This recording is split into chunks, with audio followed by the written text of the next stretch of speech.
Hey everybody, welcome back to Video Game. So Tarek got a fun and exciting episode for you guys this Friday because we're going to do a comprehensive 3DO M2 arcade board teardown, talk about the history and the hardware and how it is so unique and interesting. Because I have not done a teardown of this hardware for over 6 years, and the video that I put up, one of the first on my channel, was all of 2 minutes and 25 seconds, so it probably didn't do it justice. So we're going to take this whole thing down, see what makes it tick, and talk about the history of the hardware. Before I get too far involved, if you want to do me a huge favor down below, hit like and subscribe and ring that notification bell, definitely helps us out. Now the board we're going to be tearing down today is an Evil Knight arcade board. There are two variants of the 3DO M2 hardware. The 3DO M2 side of things stays the same, as does the JAMA board, but there's subboard differences and BIOS differences, but for the most part, everything is almost identical. So taking a look at this board stack here in the overall cage, the 3DO M2 arcade hardware is an absolutely massive beast comprising some JAMA boards, some subboards, as well as what basically amounts to a console 3DO M2 that has had its connectors pivoted over to work on the arcade side of things.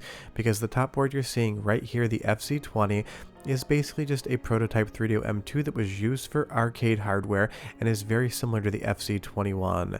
It connects with two connectors, so we'll pop it off and we're going to go down the board stack, each individual board, showing you what they do and the hardware on them, because the hardware is quite interesting and the story behind it is unique. So this is the 3DO M2 in and of itself. This is the FZ-20. You're going to see that there are 8 different RAM chips. That'll become important in a moment. We have dual PowerPC 602s, which were the architecture spec for the 3DO M2. The CE32 chip, which is going to handle a lot of the I/O and other low-level items. And you'll see here that this has 8 memory chips on it for a total of 16 megabytes of RAM. Only Tobey Polystars has 4 chips, not 8, but for the most part, if you see an 8-chip design, you know you're either dealing with Total Vice, Evil Knight, Heat of 11, or Battle Trist.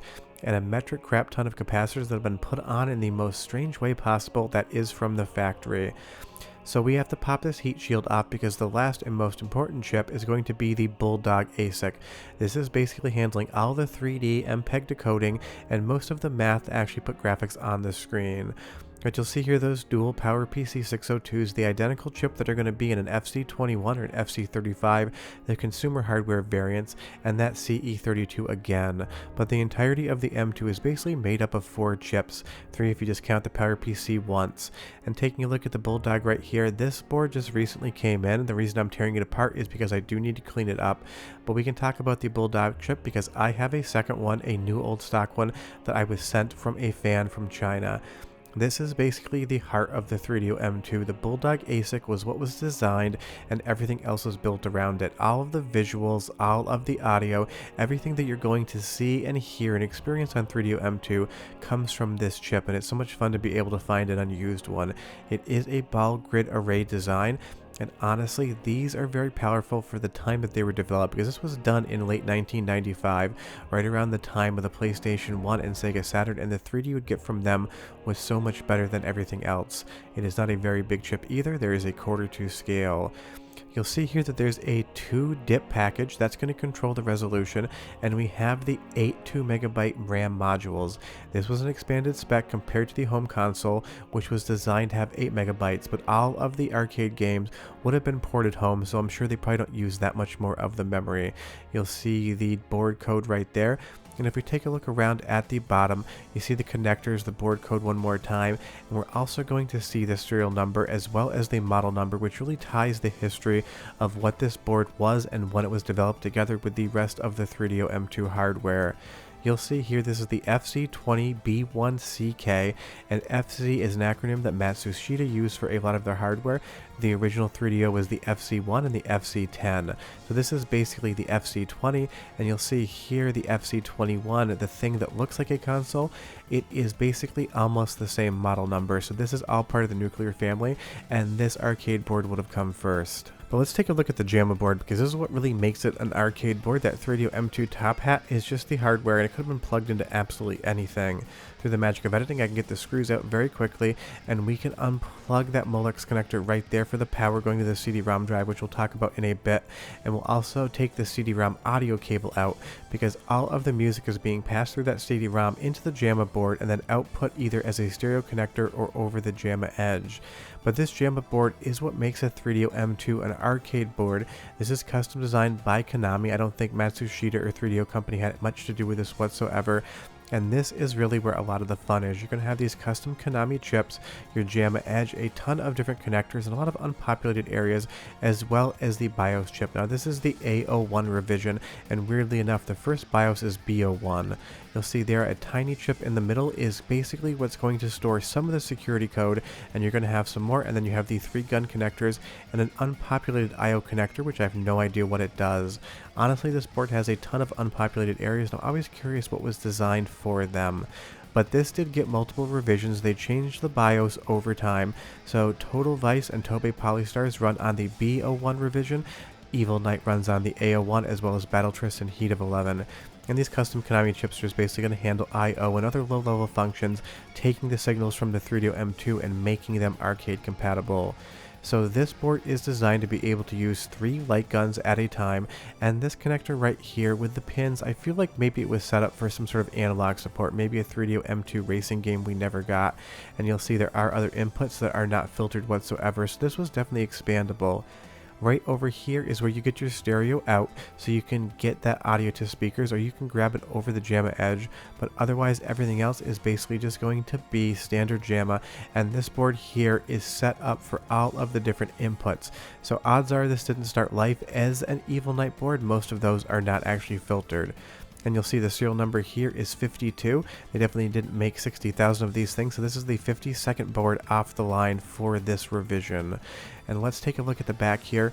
This uses a standard IDE CD-ROM drive with the Molex power and the 4-pin audio cable as well to get audio into the board. So you can basically use almost any consumer CD-ROM drive you want. It's more often than not that it works than it doesn't. And this basically just plugs in like any other PC CD-ROM drive would. The only thing you need to make sure you do if you replace yours is have the jumper set as master. It will not read the disk if it is set to anything other than that master configuration. So that is always important to know. And you'll see on the bottom here, that one connector that I think could be for analog I/O goes underneath the subboard connector and into some of the chips that handle different inputs and outputs. So it definitely seems like it was designed for some sort of control, making me wonder, is there a lost Konami 3DO M2 arcade game out there? I doubt it, but I always love to think. Now moving to the subboard, this has 2 different functions. One, all of the gunshot sound effects in Evil Knight are on ROM, and they are not loaded into RAM whatsoever. They are just read and ingested into the audio stream with this Yamaha sound chip. It's a very big board just to have one sound effect on it, a gunshot, but there are other components on here as well, at least in this second revision, that are very important. This unpopulated socket right here is where the real-time clock chip goes. It's battery backed, it holds a security code that matches with the EEPROM, and then if these 2 things have a handshake, you're going to boot the game. If this chip is dead, you need to rewrite it. It's one of the #1 reasons that 3DO M2s die. The good thing is they're very easy to fix so long as that's the only problem you have to deal with. But if we take a look a little bit further around the board, there's so many interesting things to see here. This is where the gunshot sound effects are for both the handgun and the shotgun. And there is a second unpopulated mask ROM area, so it's possible that they had this designed for more than one sound effect and expandability. But for as much as is on this board, what's really interesting is how little there actually is populated. You'll see here, if we take a look around the other end, there are those audio connectors and that one sound amp, but so much of this board is just basically empty, and the gunshot sound effects get fed into the main board with the same 4-pin audio connector like you saw coming off the CD-ROM drive.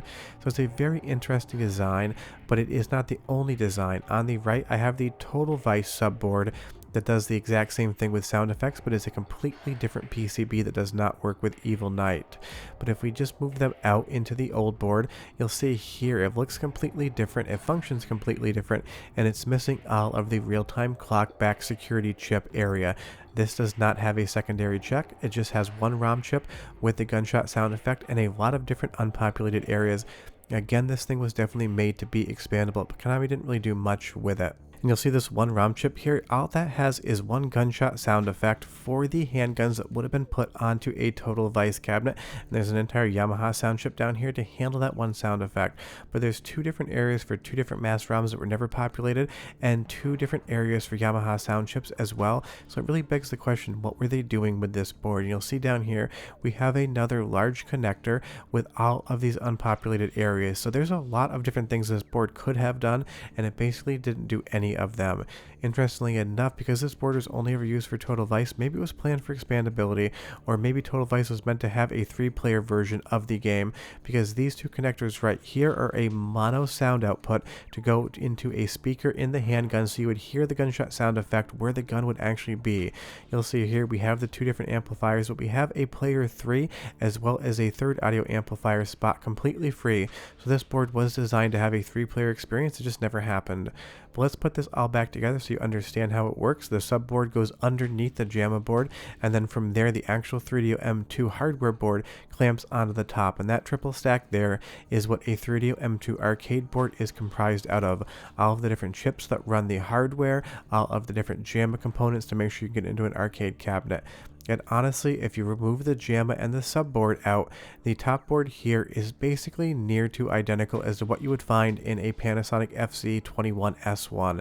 The form factor is slightly different, but the date codes as well as the actual model number are extremely similar, so you basically have what amounts to a non-final console design in an arcade board, and that is the 3DO M2 arcade board torn down. A little bit of its history, got to talk about it one more time, and I can't believe it's been almost 7 years since I actually did the first video on this hardware, and I've definitely collected a lot more from there. So if you enjoy these little deep dives, let me know. I can certainly do some more 3DO M2 teardowns. There's some other arcade board teardowns if you guys enjoy them. But if you ever see one of these for sale, run, don't walk, and buy it for a good price. They're very rare, very fun, and who doesn't want to have a canceled console in their collection? See you guys next time. Bye bye.